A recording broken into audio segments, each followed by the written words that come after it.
lagi bersama kami di Rekomtek, review dan komentar seputar konstruksi di channel seputar MK.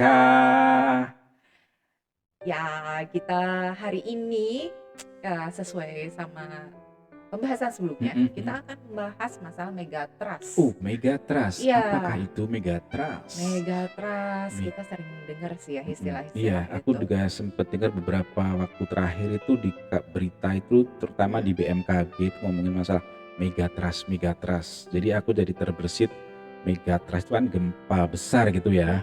Nah itu pasti ada hubungannya sama struktur bangunan, Betul. tahan gempa. Betul. Nah, seperti apa kriterianya supaya bangunan itu harus tahan gempa, mungkin perlu kita bahas. Beberapa waktu yang lalu aku sempat baca di media, nah itu dari Kepala Pusat Gempa Bumi dan Tsunami BMKG itu memperingatkan gempa dari dua zona megatrust, yaitu megatrust Selat Sunda dan megatrust Mentawai Siberut. Itu tinggal tunggu waktu. Ngeri banget. Tinggal tunggu waktu.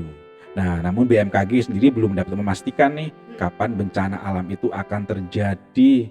Karena Kepala BMKG juga menyebut pihaknya terus akan membicarakan isu ini agar masyarakat siap menghadapi efek dari megatrust tersebut. Ngeri ya. Ngeri banget sih, sering denger megatrust gitu ya, tapi kadang kebayangnya tuh karena namanya juga mega gitu besar kan, besar ya. banget, jadi udah kebayang kalau terjadi bener hancur kali ya bumi ini kita gitu. sudah mendekati akhir zaman. Iyalah, nggak mungkin kita menjauh, kita masih mendekat ke akhir zaman.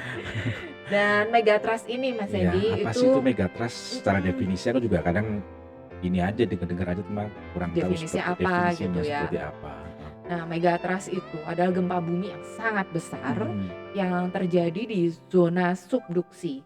Jadi wilayah tempat salah satu lempeng tektonik bumi terdorong di bawah lempeng lainnya gitu. Dan kedua lempeng biasanya terus bergerak mendekati satu sama lain, tetapi menjadi terjebak nih di tempat mereka bersentuhan, yang akhirnya penumpukan renggangan melebihi gesekan antara kedua lempengan dan gempa megatrust ini yang besar yang akan terjadi gitu. Jadi itu tadi awalnya itu pendekatan dua lempengan, lalu keduanya terjebak. Betul. Nah, sementara itu BMKG sendiri mencatat pembahasan potensi gempa di zona megatrust itu di Selat Sunda dan Mentawai Siberut di Indonesia semakin marak sebagaimana saat jadi gempa tsunami Aceh di tahun 2004, 20 tahun yang lalu kurang lebih ya. Desember kalau nggak salah dulu juga ya, kalau nggak salah ya. Desember. Tanggal berapa ya? Iya, berarti hampir genap 20 tahun. 24 tahun. 20 tahun kan? Bener kan? Jadi kita tepat saat membahas ini kayaknya tepat deh untuk mengingat juga terjadinya gempa 20 tahun yang lalu di Aceh yang cukup besar. Ngeri banget, banyak yang meninggal, bangunan-bangunan. Iya. Dan Mas Adi ini sejarah mencatat gempa besar terakhir itu di Tunjaman, itu Nankai di Jepang, terjadi pada tahun 1946. Usia seismik gap-nya itu 78 tahun. 78 tahun. Siklusnya itu kali mungkin ya. Betul. Kemudian gempa besar terakhir di Selat Sunda itu terjadi pada tahun 1757, usia seismiknya gap 267 tahun. Dan gempa besar terakhir di Mentawai Siberut yang tadi Mas Adi sampaikan itu terjadi di tahun 1797, itu usia seismik gap-nya di 227 tahun. Gitu. Itu mungkin usia ini ya, usia. Perang di Ponorogo. Enggak ya? Perang di Ponorogo itu 1825 yang ya. Iya. Mungkin di Ponorogo lahir. Oh iya, di 17. Lahir itu coba aku tanya sama Mbak Google ya. Tahun berapa yang Google? Yang Google. 1785 ya, sempet alami mungkin ya. Berarti Pangeran Diponegoro ini umurnya 12 tahun. Iya. Waktu terjadi di Mentawai Siberut. Tapi kan Pangeran Diponegoro di Jogja tinggalnya, bukan di Mentawai. Oh mungkin iya ya. beliaunya juga masih kecil.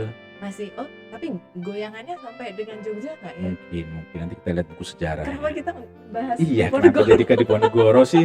Soalnya sudah terngiang tuh kalau perang Diponegoro tuh 1825 sampai dengan 1830 yang ya. Oh, iya, anak sekarang belum tahu loh. Gen Z tahu nggak sih perang Iya, Diponegoro? Belum betul. tentu. Kita Harus mah kita generasi dulu harus ini loh, harus baca sampai harus detail loh ngapalin. sejarah-sejarah. Heeh. Oh, Terus kembali lagi Mas Adi untuk Kepala Pusat Gempa Bumi heeh. dan Tsunami BMKG ini juga menjelaskan bahwa hal ini tuh menunjukkan bahwa kedua seismic gap di Indonesia periodisitasnya jauh lebih lama jika dibandingkan sama yang di Jepang Jepang tadi, tadi. Nankai tadi ya, yang hanya Nankai berapa puluh tahun dia, 78 tahun. Sementara di 78. kita sekitar 227 sampai 260 tahun. Ya, Sehingga mestinya dari Indonesia ini harus jauh lebih Iya. serius dalam menyiapkan upaya-upaya Oh ya mitigasinya. benar ya. Kita punya waktu yang lebih banyak mungkin ya untuk mempersiapkan yang lebih matang harusnya dibandingin sama Jepang tadi ya. Betul. Kita persiapannya tuh harus jauh lebih matang. Nah, sementara itu bicara terkait daerah-daerah atau zona-zona megatrust yang terdampak itu ada 13 lokasi di Indonesia ya terutama ya. Itu mulai dari Aceh sampai Sumba. Nah, daftar lengkapnya bisa dilihat di belakang ini ya.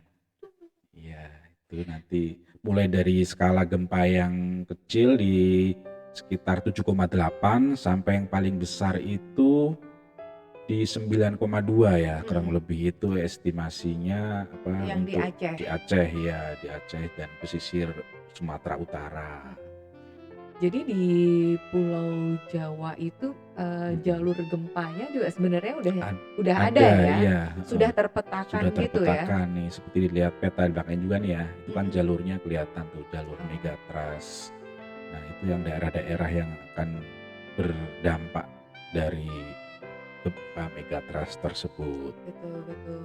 Nah, terus dari Kepala BMKG sendiri juga menekankan nih pembahasan potensi gempa di zona megatrust itu sebetulnya tak perlu sampai membuat kita khawatir yang berlebihan, melainkan kita harus lebih waspada ya, mengingatkan supaya mitigasi itu supaya mulai dilakukan secara bersama-sama. Semua pihak saling mengingatkan bersama-sama melakukan mitigasi. Nah, isu itu bukan isu yang baru, itu isu udah yang cukup lama, tapi BMKG saat ini mengingatkan kembali. Intinya tujuannya adalah untuk ayo tidak hanya ngomong saja loh masalah megatrust, tapi kita harus mitigasi. Tujuannya tuh mitigasi, edukasi, dan persiapan serta kesiapsiagaan supaya saat terjadi bencana tersebut kita sudah mempunyai kesiapan. Karena kalau namanya alam kita nggak bisa memprediksi dan juga tidak bisa melawan ya bencana alam. Kita hanya bisa mitigasi dan siap siaga menghadapinya. Bagaimana supaya meminimalisir dampaknya terhadap alam sekitarnya maupun terhadap manusia, korban-korban jiwanya. Mengingatkan supaya kita jangan lalai gitu ya, bahwa ada potensi terjadi megatrust loh di Indonesia ini gitu. Nah, untuk dari pihak BMKG pun sendiri telah melakukan berbagai langkah untuk antisipasi sebenarnya. Yang pertama itu penempatan sensor-sensor sistem peringatan dini tsunami Inatius menghadap ke arah zona-zona megatrust. Oh, berarti sudah dipasang sensor-sensor sistem untuk peringatan dini tsunami ya? Sebenarnya itu sudah ada juga. Terus yang kedua itu melakukan edukasi ke masyarakat lokal dan internasional. Salah satunya dengan bentuk nyata dalam mendampingi pemerintah daerah atau Pemda untuk menyiapkan berbagai infrastruktur mitigasi seperti jalur evakuasi, sistem peringatan dini, hingga shelter tsunami. Dan selain itu bergabung dengan Indian Ocean Tsunami Information Center yang juga berkantor di kompleks BMKG. Nah, komunitas ini Mas Hadi itu bertujuan untuk mengedukasi 25 negara di Samudra Hindia dalam menghadapi gempa dan tsunami. Oh, berarti ini memang isu dunia ya, bukan hanya Indonesia ya. Betul. Terutama di daerah-daerah di Samudra Hindia. Betul, itu yang mungkin potensinya internasional ini. Iya, jadi tadi memang penting banget yang dilakukan oleh BMKG persiapannya tadi yang terkait dengan terutama information center ya.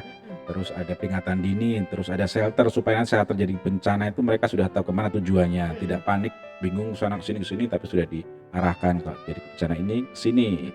Apa ya, Identifikasinya berupa ini bunker-bunker kali ya? kemungkinan kita perlu kulik lagi deh nanti ke depan seperti apa sih ini. Penting juga sih ini. Nah, di sisi lain juga yang ketiga itu melakukan pengecekan secara berkala terhadap sistem peringatan dini yang sudah dihibahkan ke pemerintah daerah setempat. Oleh BMKG tetap melakukan pemeriksaan ya, pengecekan memastikan masih berfungsi, termasuk pemeliharaannya, jangan sampai dipasang tapi nggak dipelihara dengan baik sehingga saat terjadi kondisi darurat malah nggak bekerja, nggak berfungsi, malah bahaya itu. Nah, keempatnya itu menyebarluaskan peringatan dini bencana itu melalui Kementerian Komunikasi dan Digital. Itu sosialisasi dan memberikan mungkin saat terjadi gempa itu ada notifikasi di televisi gitu, waspada bencana gitu ya. Ada nguing-nguingnya Nguing-nguingnya, kayaknya ngeri deh kayak di film-film gitu ya. Betul. Nah, ini yang tadi jalur gempa itu juga kita harus pahami juga ya. Iya, terutama yang berlokasi di daerah-daerah jalur gempa itu juga harus waspada. Tapi bukan harus panik ya, waspada. Istilahnya kita harus tetap tahu kemana. Prediksi yang paling tinggi Aceh sama Bali. Aceh dan Bali ya. Aceh itu sekitar 9,2 ya.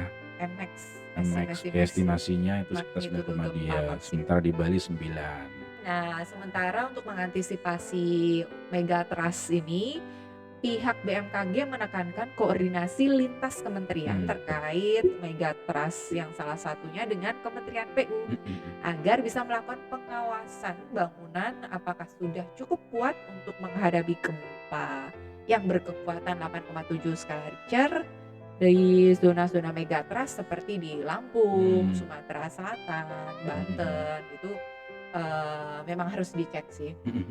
Nah, ini penting banget nih yang hubungannya sama konstruksi ya. Betul. Ya, karena tadi sempat disinggung memastikan bahwa semua bangunan telah mengakomodir atau memenuhi persyaratan bangunan tahan gempa. Nah, seperti Wakil Menteri PU sempat menyampaikan bahwa pihak PU sudah berkoordinasi dengan Pusat Studi Gempa Nasional atau Pusgen sehingga harus mengantisipasi terkait kekuatan bangunan. Seluruh bangunan sudah menggunakan SNI 1726 tahun 2019. Catat ya. Paling baru nih, Mas. Terbaru itu SNI 1726 tahun 2019. Untuk bangunan-bangunan baru harus didorong menggunakan SNI tersebut. Nah, adapun untuk bangunan lama itu mungkin perlu dilakukan retrofitting.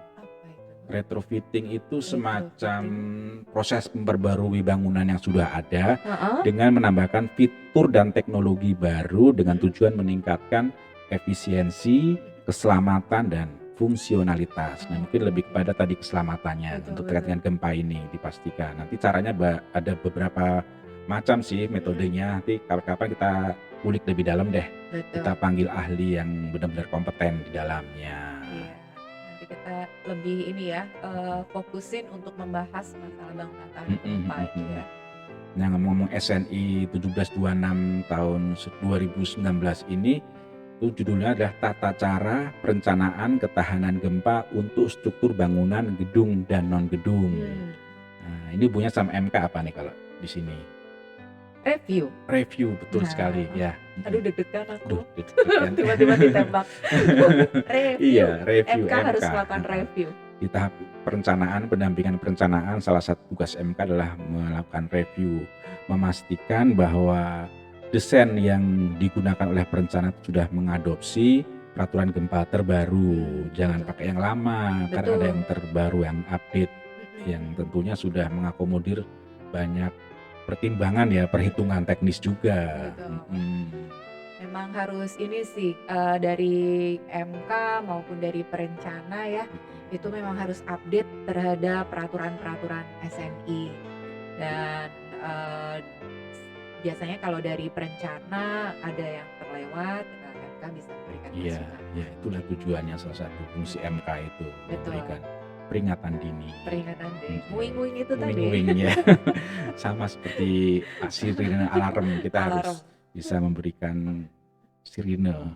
Nah, struktur bangunan gedung dan non-gedung itu harus didesain menggunakan kombinasi pembebanan berdasarkan ketentuan yang ada. Jadi beban yang dimasukkan untuk menghitung kekuatan struktur itu harus sudah mencakup beban mati, ya, yaitu terus beban hidup juga, dan juga beban angin dan beban gempa. Jadi banyak banget kriterianya untuk melakukan perhitungan strukturnya. Gedung yang sudah jadi juga tidak boleh dikembangkan sehingga menambah beban. Nah, biasanya ini perlu catat juga nih, MK kadang kan owner pingin dia punya gedung, dia mau nambah lantai atau mungkin nambah gedung lagi di sebelahnya yang berhubungan secara struktural. Nah, itu MK harus review juga tuh terhadap aspek-aspek tadi, beban tadi. Walaupun nanti yang menghitung perencanaan, cuman MK tetap ngingetin nih. Kaidah-kaidahnya itu tetap harus Iya, diperhatikan gitu tadi ya. beban mati, beban hidup, beban angin, dan beban gempa. Mas kalau ada gempa di satu gedung gitu, pokoknya kita ada di lantai 5 gitu ya, lantai yang nanggung lah ya, pokoknya lantai 5 atau lantai 4 gitu. Kita sebaiknya lari kemana tuh? Ke tangga darurat. Tangga darurat. Sebaiknya lift tidak digunakan saat terjadi gempa karena kan lift juga nanti bergoyang. Dan otomatis lift itu mati sendiri pada saat terjadi gempa. Dia ada sensor khusus. Saat terjadi gempa dia tidak beroperasi, akan turun ke lantai terdekat atau di bawahnya. Dan tidak beroperasi ya. Tidak beroperasi. Kalau goyangannya masih awal-awal gitu, kita mending mendekat ke area lift itu ya, core ya. Core ya.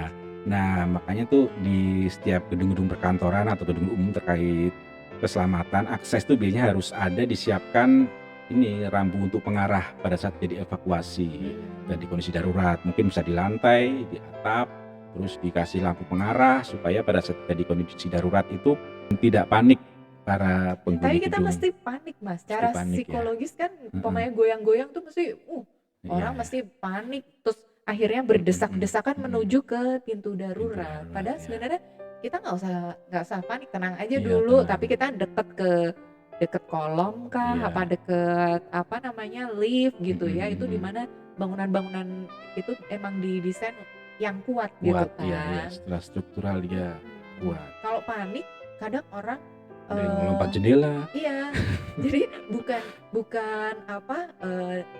celakanya, maaf ya, maksudnya celakanya itu bukan karena gempanya, itu karena sesak napas lah. Oh iya, mungkin karena panik, jantungan, terus malah berdesak-desakan, keinjek-injek. Amin. Ya, semoga nggak terjadi. Semoga Amin. semua fasilitas di gedung di negara kita sudah mengakomodir adanya evakuasi darurat tersebut. Betul, iya. Nah, dalam rangka mengantisipasi kondisi tersebut, Mas Adi, jadi dari Badan Nasional Penanggulangan Bencana atau BNPB ini secara resmi memulai pembangunan gedung Pusdalop atau Pusat Pengendalian Operasi Penanggulangan Bencana di 64 lokasi di seluruh Indonesia. Pusat Pengendalian Operasi Penanggulangan Bencana. Oh, tersebar di 64 lokasi di Indonesia, terutama daerah-daerah yang rawan bencana ya. Iya betul. Dan gedung Pusdalop ini nantinya akan dilengkapi dengan berbagai macam sarana dan prasarana yang modern, termasuk media center, comment center, ruang pertemuan, serta perangkat komunikasi kebencanaan. Gitu. Dan fasilitas ini dirancang untuk mendukung sistem informasi dan komunikasi terpadu dalam penanggulangan bencana di tingkat nasional maupun daerah. Terus untuk sistem peringatan dini dari BMKG ini akan diteruskan oleh BNPB kepada masyarakat sehingga mereka dapat segera melakukan langkah-langkah mitigasi, dan dalam hal ini Pusdalops ini menjadi pusat koordinasi yang sangat penting. Iya, jadi antar lembaga itu saling berkoordinasi ya. Iya, makanya dari pertama kan memang disampaikan bahwa ini adalah harus komitmen bersama gitu. Iya, benar sih. Setuju, tidak boleh sendiri-sendiri, main sendiri-sendiri, harus tetap berkoordinasi. Betul. Dan setahu aku ini memang udah mulai ini sih konstruksinya untuk Pusdalop ini ya. Betul. Oh iya. Dapat bocoran dari teman. Dapat bocoran dari teman. Di mana aja lokasinya? Dia dapat lokasi zona berapa ya? Apa gitu kemarin daerah. Dia udah jalan ke Sulawesi lah Oh, berarti gitu. sepanjang tadi ya daerah itu kali ya, rawan Heeh, gempa tadi. rawan gempa. Heeh heeh. Palu kan Palu, dulu pernah iya dulu gempa yang pernah sampai ini kan? yang kita sempet juga ada Apa? renovasi bandaranya. Betul, Iya, heeh, heeh. gitu. Oke, berarti sudah mulai terlaksana programnya. Sudah terlaksana. Nah, sementara Kepala BNPB itu sempat menjelaskan juga Mhm. pembangunan Pusdalok tersebut itu merupakan bagian dari program Indonesia Disaster Resilient Initiative Project atau IDRIP, atau kalau secara Indonesia itu Proyek Prakarsa Ketangguhan Bencana Indonesia. Nah, program tersebut itu bertujuan untuk meminimalkan dampak bencana, baik itu tsunami, gempa bumi. Nah, melalui aspek pencegahan dan kesiapsiagaan itu perlu kita garis bawahi ya, meminimalkan dampak bencana dengan pencegahan dan kesiapsiagaan. Jadi penanggulangan bencana itu tidak hanya berfokus pada respon saat terjadi bencana, tapi juga penting untuk memperkuat fase pencegahannya. Tujuan utamanya adalah menghindari terjadinya bencana. Jikapun terjadi bencana, kita harus mampu meminimalisir dampak atau resikonya. Ya, Betul. bagus. Iya sih, karena kalau di Indonesia ini kan kita apa ya, mungkin daerahnya tidak terbiasa dengan gempa. Iya, Beda halnya dengan dengan Jepang. Jepang Jepang. kan memang hampir tiap hari ya Iya, daerahnya tuh. siklusnya mungkin lebih Jadi pendek dia, mungkin ya setiap berapa betul. ini ada Ada gempanya, gempa. terus untuk tsunami yang pernah terjadi di Isinomaki City itu Mhm. juga di sana juga ada pusat informasi untuk Mhm. terkait apa terjadinya tsunami itu Tsunami. eh, mengedukasi juga masyarakat Hmm. bahwa langkah-langkah apa saja yang perlu dilakukan ketika terjadi tsunami itu. Jadi Mhm. biar masyarakatnya nggak panik. Iya. Terus kadang kan memang gitu ya, kita terus Mhm. jadi panik, terus akhirnya antara satu dan lain tidak peduli gitu Iya, kan. Nah iya. ini secara psikologis mereka juga Mhm. apa harus dilatih gitu. Iya. Jangan-jangan sekarang juga sudah masuk ke kurikulum sekolah kali ya, untuk itu kali ya. Iya Jadi mungkin ya. mereka lebih siap karena Mm-mm. masuk kurikulum, nggak tahu pelajarannya apa kali ya, tapi mungkin masuk kurikulum pendidikan mereka sehingga dari mulai yang anak TK Kecil, ya iya. sampai yang dewasa itu udah bisa melakukan apa ya, istilahnya Antisipasi. antisipasi baik buat dia sendiri, buat lingkungannya saat jadi Bahkan bencana. diajarin itu loh, jadi ada tas yang memang Mhm. disiapkan ketika Mhm. terjadi suatu bencana di sana, Mhm. itu tas itu tuh yang nantinya akan dibawa, Oh, gitu. Jadi mereka udah diajarin sudah sampai di itu sana. ya. Ini Heeh, kayaknya di kita juga perlu nih.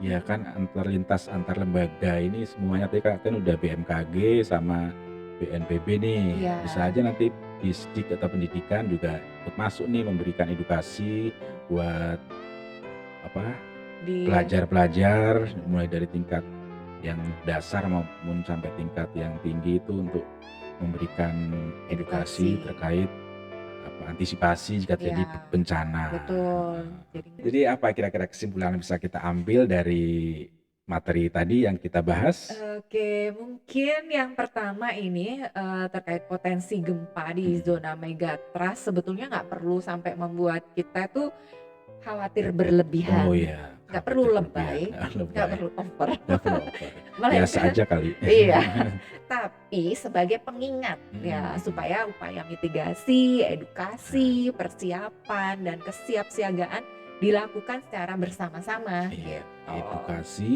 persiapan, kesiapsiagaan Kesiapsiagaan, dan yang penting bersama-sama bersama-sama ya nih. seluruh lapisan masyarakat. Nah, yang kedua itu menurut aku itu antisipasi terhadap aspek infrastruktur bangunan, yaitu dengan memastikan konstruksi bangunan telah memenuhi persyaratan teknis SNI 1726 tahun 2019 tentang bangunan tahan gempa. Diingat-ingat ya, Ingat-ingat ini buat SNI terbang. insan teknik konstruksi ya, semua sajalah ya, baik itu perencana, pengawas, MK, kontraktor, itu semuanya harus memahami tentang SNI terbaru terkait bangunan tahan gempa 2019. tahun 2019 nomor Jangan sampai ada 1726. yang Kalau perlu linknya nanti kita share di bawah ya, Oke. link SNI-nya. Baik Buat banget Mas Adi. edukasi baik, aku kan saling memberi. Membagi ilmu. Kalian beri saya jempol dan beri saya subscribe, saya beri SNI.